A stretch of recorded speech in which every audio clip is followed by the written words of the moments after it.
It's past 11. The one task that actually matters is still sitting there, untouched, and you know it. You meant to start hours ago. Instead, you're here, in the dark, replaying it, and somehow that feels safer than simply beginning. Here's the part that catches people out. It isn't the hard tasks we run from, it's the ones that matter. The important thing sits closest to the person you're trying to become, and that is exactly why the mind keeps easing away from it. Because procrastination isn't laziness. It's the mind protecting you from a feeling, and it will keep you circling half the night to avoid it. Tonight, I'll show you exactly which feeling that is, and how to break the loop it runs on. But before any of that, be honest with yourself for a second. There's one task, isn't there? The one you keep coming back to, and quietly sliding away from. Name it, in your own head, right now. Hold it there. We're going to come back to it. So, the task you're holding.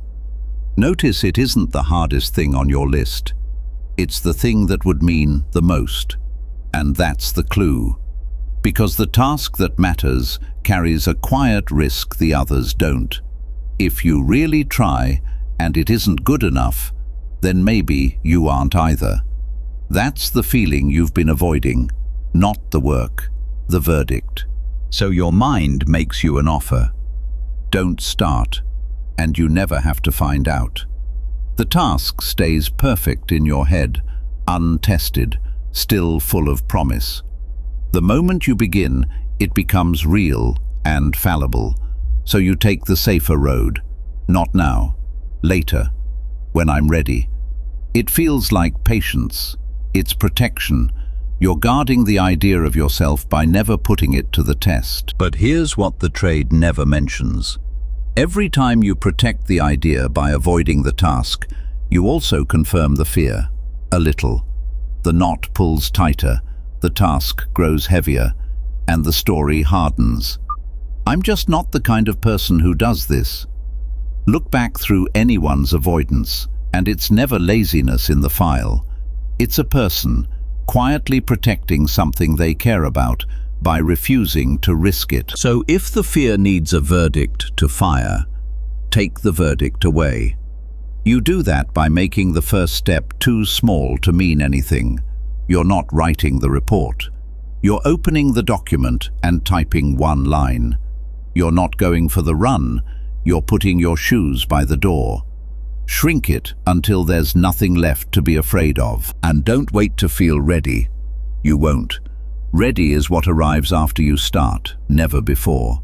So decide it the night before, plainly. When I sit down at 9, I open the file and write one sentence. Not to finish, just to begin. Because beginning was the only part the fear was ever guarding. And here's what no one warns you about. The moment you start, the nagging stops. The task that felt so heavy becomes just a thing you're doing. And the relief you chased all night, in every scroll and snack and later, it was on the other side of beginning the whole time. The task was never the problem. The feeling was. And the way through was never to beat it, but to slip beneath it, one small beginning at a time. So, that task you named back at the start? Try it tomorrow. Just the first 2 minutes, decided the night before. Then come back and tell me, did it feel different, or did the feeling still win? I read every one. Next time, we'll look at why the brain fights those first 2 minutes so hard, and how to make them almost automatic.